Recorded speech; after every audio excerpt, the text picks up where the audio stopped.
Assalamualaikum warahmatullahi wabarakatuh. Waalaikumsalam warahmatullahi wabarakatuh. Kami dari kelompok 6 ingin mempresentasikan hasil diskusi kami tentang tes minat dan bakat yang berkelompok dengan nama Agustin Sri Putri Utami dengan NPM 20.0305.0129 dan Fatima Azahra dengan NPM 21.0305.0116. Yang pertama, kita akan membahas tes minat.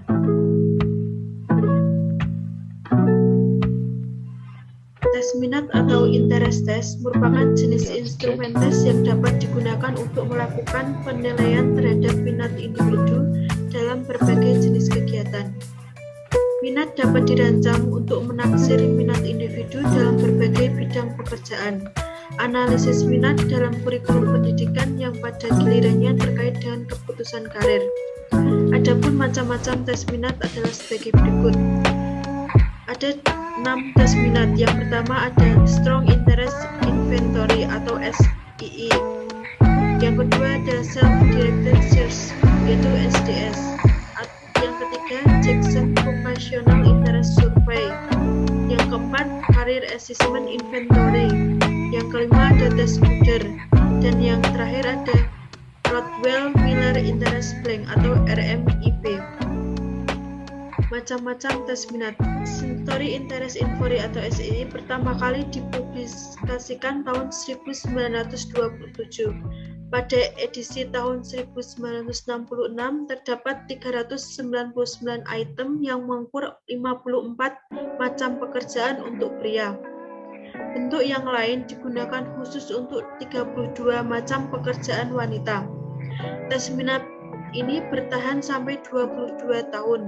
Hal ini diteliti antara lain pada mahasiswa kedokteran. Ternyata minat mereka tetap tinggi setelah bekerja lama sebagai dokter atau riset di Stanford.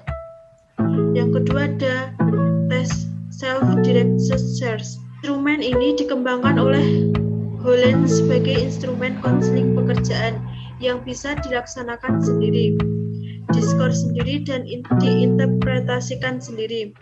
Individu mengisi booklet penaksiran diri, menskor respon dan menghitung 6 skor rangkuman yang berhubungan dengan tema model Holland, yaitu realistis, investigatif, artistik, sosial, bersifat wirausaha dan konvensional. Tes Jackson Vocational Interest Survey atau JVIS. Jackson ini untuk mendapatkan perhatian khusus karena Jackson Vocational Interest Survey merupakan contoh dari prosedur penyusunan tes canggih dan kedua karena dalam berbagai aspek pendekatannya berlawanan secara tajam dengan diikuti dalam tes SII. Inventory ini menggunakan area minat yang luas dalam pengembangan butir soal dan sistem penentuan skor. Dalam inventory strong, sebagian butir soal adalah butir soal suka, acuh tak acuh, atau tidak suka yang ditandai dengan terpisah oleh responden. Selain itu, butir soal inventory strong merupakan butir soal bertipe pilihan terbatas. Yang keempat ada tes Career Assessment Inventory atau CII. CAI pertama kali dikeluarkan pada tahun 1975. CAI ini oleh Johansson pada tahun 1984 secara dekat mengikuti pola inventory strong. Akan tetapi berbeda dari kebanyakan inventory minat, CAI dirancang secara khusus untuk para pencari karir yang tidak memerlukan pendidikan universitas selama 4 tahun atau pelatihan. CAI ini berfokus pada pekerjaan yang melibatkan keterampilan, pekerjaan teknis, dan pekerjaan jasa. Dan yang kelima ada tes macam tes Gooder. Inventory ini dikembangkan oleh George Frederick Gooder. Tes ini terdiri dari sebuah buku yang berisi pertanyaan-pertanyaan dan sebuah lembar jawaban. Tes ini didapat disajikan baik secara individual maupun klasikal dan waktu penyajiannya tidak dibatasi. Tetapi biasanya dapat diselesaikan selama 40-60 menit. Tes ini tersedia dalam 3 format, yaitu yang pertama ada versi pencil and paper yang dinilai dan diprofil oleh tester sendiri. Kedua, ada versi pencil and paper yang dikembalikan kepada penerbit untuk dinilai. Yang ketiga, ada format Internet Based Inventory yang merupakan komponen dari Coder Career Planning System. Tes Coder bertujuan agar dapat digunakan sebagai bahan interpretasi diri terhadap minat-minat yang ada dalam diri individu, sebagai penentu minat yang akan dikembangkan di masa datang, sebagai tolak ukur untuk mengetahui kemampuan yang dimiliki dan dapat mengetahui kesamaan pilihan dengan individu lainnya yang mempunyai aspek yang berbeda. Yang terakhir ada tes macam Rodwell-Miller Interest Blank atau yang disebut dengan RMIB. Menurut sejarahnya, RMIB ini adalah disusun oleh Rodwell pertama kali pada tahun 1947. Saat itu, tes RMIB ini hanya memiliki 9 jenis kategori dari jenis-jenis pekerjaan yang ada. Kemudian pada tahun 1958, tes RMIB ini diperluas dari 9 kategori menjadi 12 kategori oleh Kenneth Miller. Sejak saat itu, tes minat tersebut menjadi tes interest Rodwell-Miller atau yang lebih dikenal dengan tes RMIB atau Rodwell-Miller Interest Blank. Setelahnya akan dibacakan oleh Mbak Agustin. Baik, akan saya lanjutkan. Yang kedua yaitu kita akan membahas mengenai tes bakat. Tes bakat sendiri itu merupakan tes yang mengungkap bakat seseorang yang juga merupakan kemampuan inteligensi khusus. Dengan mengetahui bakat seseorang, maka proses pendidikan dapat diarahkan pada bidang-bidang yang sesuai, sehingga lebih mudah mencapai hasil. Menurut F.S. Freeman, tes bakat adalah tes yang dirancang untuk mengukur kemampuan potensial seseorang dalam suatu kegiatan jenis yang khusus dan dalam kisaran terbatas. Adapun macam-macam tes bakat adalah sebagai berikut. Yang pertama, Differential Aptitude Test atau DAT. Yang kedua, General Aptitude Test Degree atau GATD. Yang ketiga, Flanagan Aptitude Classification atau FACT. Yang keempat, tes Kraepelin. Yang kelima, tes Pauli. Macam-macam tes bakat.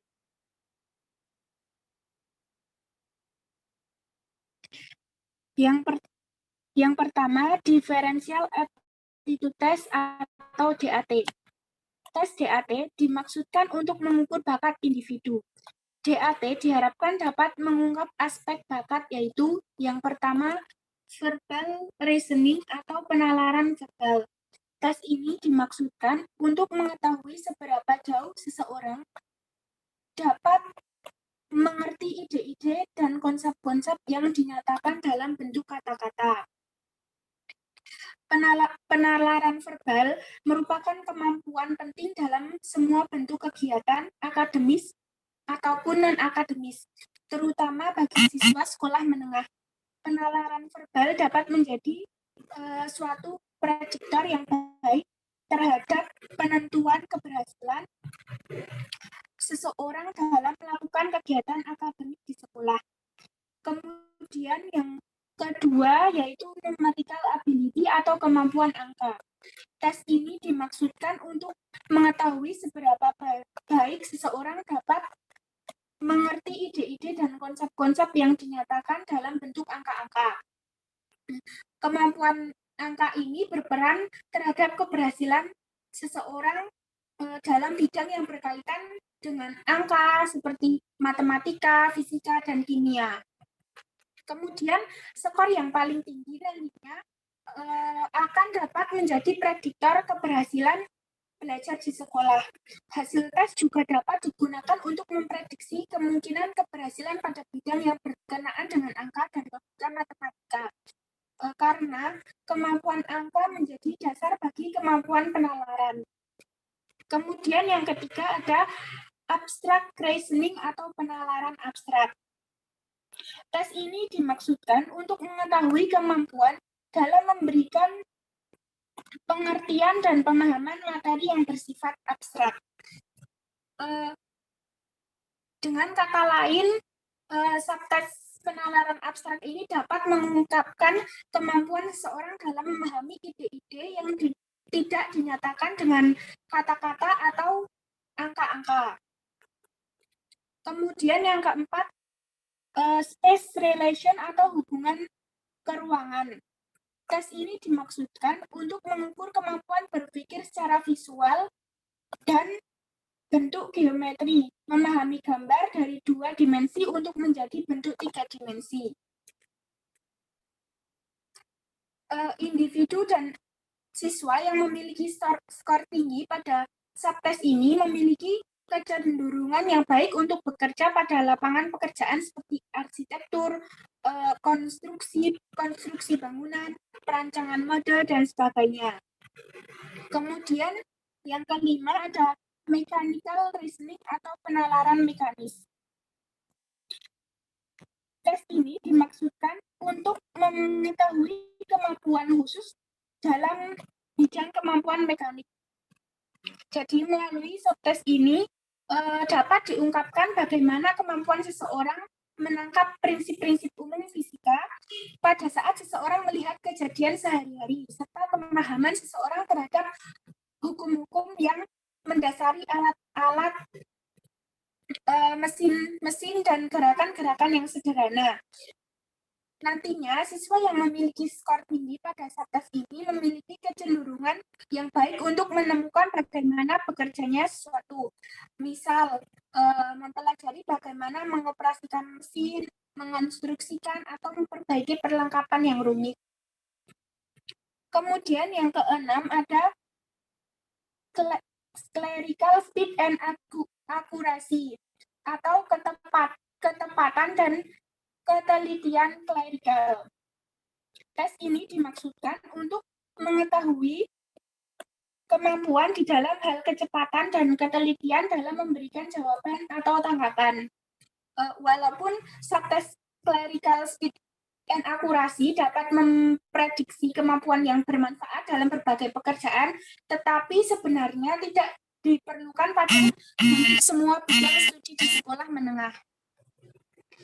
Kecepatan dan ketelitian clerical diperlukan pada pekerjaan yang berhubungan dengan misalnya pemegang dokumen, kemudian pesanan, pengkodian, pengklasifikasian, pengoreksian cetakan, serta pemeliharaan alat.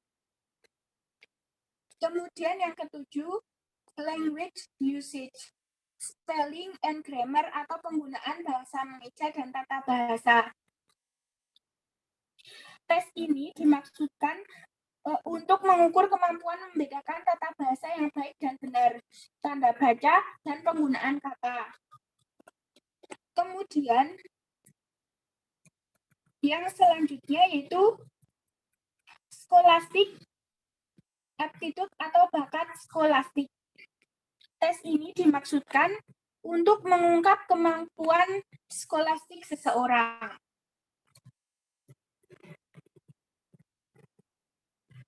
Kemudian yang selanjutnya. Kemudian DAT dapat diberikan kepada responden hanya satu seri atau sebagian saja, sesuai dengan tujuan dan aspek apa yang akan diukur. DAT dapat digunakan untuk pendidikan atau pemilihan pekerjaan. Pada saat ini baru ada 5 tes yang digunakan setelah melalui proses menerjemahkan petunjuk atau instruksinya ke dalam bahasa Indonesia, yaitu diantaranya yang pertama numerical ability test atau tes berhitung. Jadi aspek yang diukur melalui tes berhitung ini adalah kemampuan berpikir dengan angka, penguasaan hubungan numerik, misalnya penjumlahan yang sederhana. Kemudian yang kedua ada abstract reasoning atau tes penalaran. Aspek yang diukur adalah kemampuan penalaran individu yang bersifat nonverbal, yaitu meliputi kemampuan individu untuk dapat memahami adanya hubungan yang logis dan figur-figur abstrak atau prinsip-prinsip nonverbal di sains. Abstract reasoning bersama-sama dengan verbal reasoning dan numerical mengukur general intelligence. Kemudian yang ketiga ada space relation atau tes pola. Aspek yang diukur melalui tes pola atau space relation adalah kemampuan mengenal barang-barang konkret melalui proses penglihatan, khususnya mengenal barang secara 3 dimensi. Kemudian yang keempat ada mechanical reasoning atau tes pengertian mekanik. Aspek yang akan diukur adalah daya penalaran di bidang kerja mekanis dan prinsip fisika yang merupakan salah satu faktor intelijensi dalam arti luas.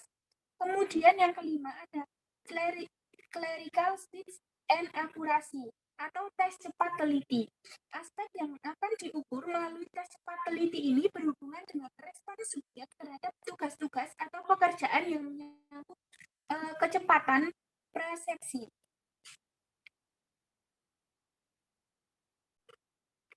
Yang nomor 2 ada General Aptitude Test P3 atau GATP. Tes ini diciptakan oleh Charles E. Odell yang digunakan pada konseling pekerjaan di State Employment Service Office. Aptitude yang digunakan GATP ini adalah yang pertama ada aptitude G atau intelijensi. Aptitude G ini merupakan tes kemampuan belajar secara umum, yaitu kemampuan untuk menangkap dan mengerti prinsip-prinsip, menalar, dan membuat keputusan. Kemudian yang kedua, aptitude V atau verbal aptitude. Aptitude V atau verbal aptitude merupakan tes untuk mengerti arti beberapa kata dan mempergunakannya secara efektif, serta untuk mengerti bahasa secara komprehensif, mengerti hubungan antara kata, dan mengerti arti keseluruhan paragraf dan kalimat. Kemudian yang ketiga, aptitude N atau numerical aptitude, merupakan kemampuan untuk mengoperasikan angka apa secara cepat dan tepat. Kemudian yang keempat, aptitude S atau spatial, merupakan kemampuan berpikir secara visual pada bentuk geometris dan untuk menangkap objek 3 dimensi serta mengingat hubungan dari gerakan objek dalam satu ruang. Kemudian yang kelima, aptitude P atau form perception, merupakan kemampuan untuk melihat bagian-bagian dari suatu gambar, benda, dan ataupun grafik, membuat perbandingan dan pembedaan secara visual, dan melihat perbedaan yang nyata pada bentuk atau bayangan. Kemudian yang keenam, aptitude Q, clerical perception, merupakan kemampuan untuk mengungkap objek-objek angka dan huruf, serta kemampuan persepsi terhadap komputasi secara sepintas. Kemudian yang ketujuh, aptitude K atau motor coordinate, merupakan kemampuan gerakan-gerakan organ mata, jari-jari, serta terampil dan teliti pada gerakan yang cepat dan tepat. Kemudian yang kedelapan, aptitude F atau finger dexterity, merupakan kemampuan gerakan jari jemari, misalnya memanipulasi objek-objek jemari secara cepat dan teliti. Kemudian yang kesembilan, aptitude M, manual dexterity, merupakan kemampuan untuk menggerakkan tangan dengan mudah dan terampil, kemampuan untuk bekerja dengan tangan dalam menempatkan dan memindahkan sesuatu. Kemudian yang selanjutnya yaitu ada Flanagan Aptitude Classification atau FACT. Tes ini disusun oleh J.C. Flanagan, seorang profesor psikologi pada Universitas Pittsburgh dan Direktur American Institute for Research. Tes ini dibuat sebagai usaha untuk mendapatkan suatu sistem klasifikasi buku dalam penentuan bakat dan kemampuan dasar seseorang pada tugas-tugas tertentu. Tes ini terdiri dari 14 subtes, yaitu yang pertama, tes inspection atau inspeksi.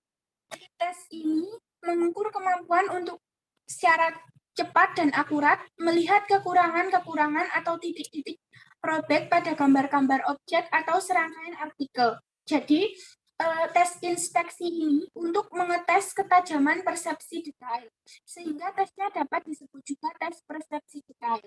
Kemampuan ini dibutuhkan dalam memeriksa hasil-hasil pabrik yang hampir selesai atau sudah selesai. Kemudian ada tes kode dan ingatan. Tes berasal dari coding, merupakan subtes kedua dari FADD. Memori merupakan subtes ketiga dari FADD. Aspek yang diukur yaitu yang pertama, kode atau sandi, kecepatan dan kecermatan menyandi informasi kantor, dan ingatan yaitu keberhasilan mempelajari dan mengingat sandi-sandi dalam FADD 2, yaitu kemampuan menghafal bahan-bahan tercetak. FACT dalam konseling pekerjaan sebagai alat bantu guna memprediksi keberhasilan kerja berdasarkan kemampuan khusus atau aptitude, dan sebagai petunjuk dalam perencanaan program pelajaran sekolah yang cocok. Tes ini dapat digunakan dalam seleksi dan penempatan karyawan. Kemudian yang ketiga, tes precision atau presisi atau ketepatan. Tes ini mengukur kecepatan dan keakuratan dalam gerak-gerakan jari secara meningkat dengan satu tangan dan dengan kedua tangan. Kemampuan ini sangat dibutuhkan dalam kecepatan bekerja dengan objek-objek kecil. Kemudian yang keempat, tes merakit objek. Tes merakit objek ini mengukur kemampuan untuk mengetahui dan membayangkan bentuk suatu objek yang disusun dari bagian-bagian tertentu yang terpisah. Tes merakit objek ini berguna untuk memprediksi mengenai bakat dan kemampuan seseorang untuk meramalkan keberhasilan kerja pada berbagai bidang tugas. Kemudian yang kelima ada tes skala dan grafik. Nama asli tes ini adalah scale, merupakan subtes dari FADD. Tes skala dan grafik ini mengukur kecepatan dan ketepatan dalam membaca skala, grafik, dan peta. Contoh yang diambil untuk menyusun tes ini berupa bentuk-bentuk yang biasa terdapat pada bidang permesinan dan bidang teknik pada umumnya.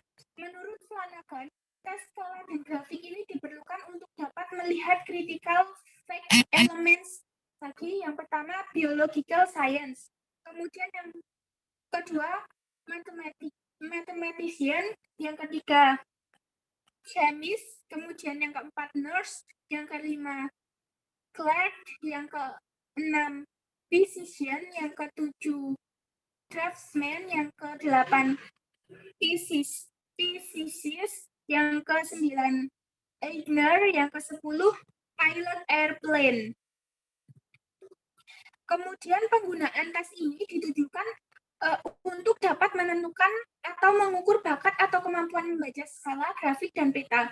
Pada umumnya, tes skala dan grafik digunakan sebagai salah satu komponen dari suatu baterai tes untuk mendeteksi bakat seseorang. Kemudian, yang keenam, coordination atau koordinasi. Tes ini mengukur kemampuan atau mengkoordinasikan gerakan-gerakan lengan dan tangan, atau hand and arm coordination. Kemudian yang ketujuh ada tes pemahaman. Nama asli tes pemahaman ini merupakan judgment and comprehension, merupakan subtes ke-8 dari FACT scale, merupakan subtes dari tes baterai FACT. Tes ini mengukur kemampuan membaca dan memahami untuk melihat alasan yang logis serta mengambil keputusan dengan menangkap makna dari suatu situasi yang praktis. Bersama dengan subtes yang lain, maka alat ini berguna untuk memprediksi keberhasilan seseorang di dalam pekerjaannya berdasarkan bakat yang dimilikinya. Kemudian yang ke-8, aritmatik atau aritmatik berhitung.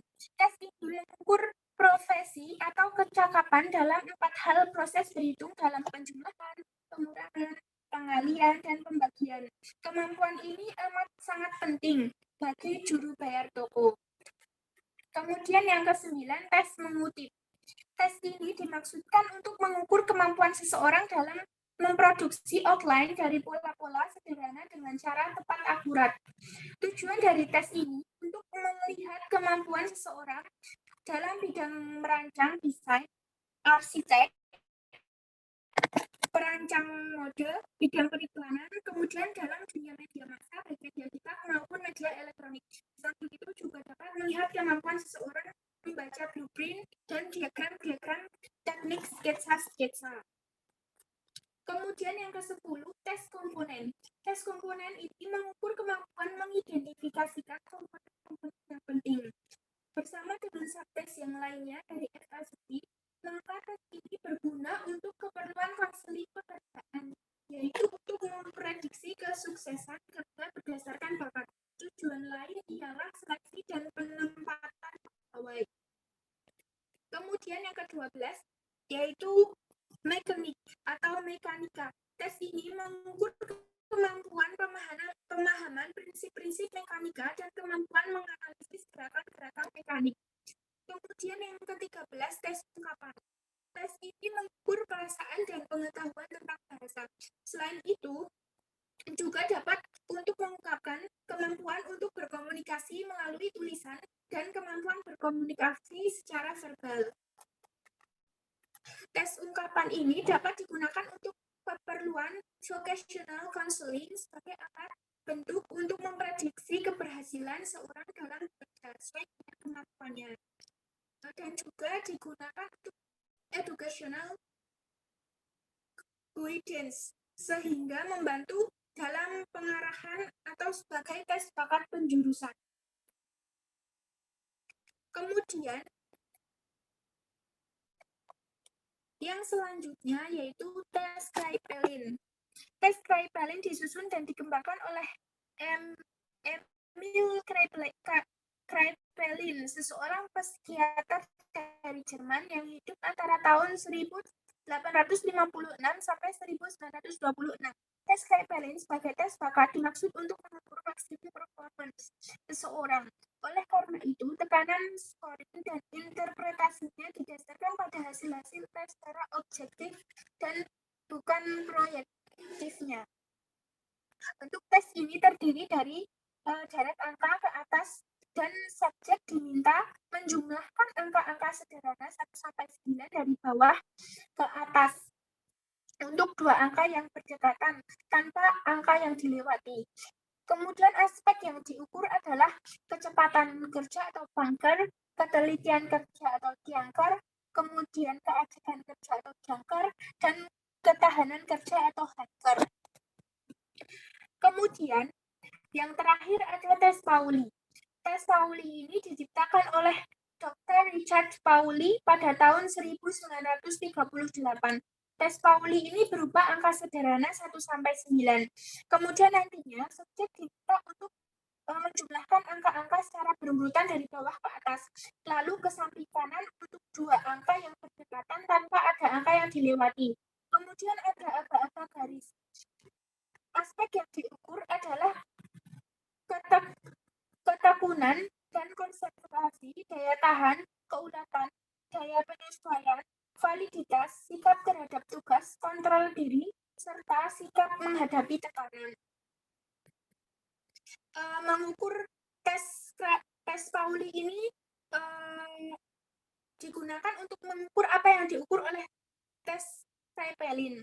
Di samping juga mengukur emosi atau produktivitas kerja, penyesuaian terhadap pekerjaan dan daya bekerja, tes Pauli ini berbentuk 1 lembar bolak-balik terdiri dari halaman untuk menuliskan identitas diri, subjek, dan contoh subjek, dan halaman yang berisi soal-soal tes serta halaman untuk scoring grafik dan interpretasi.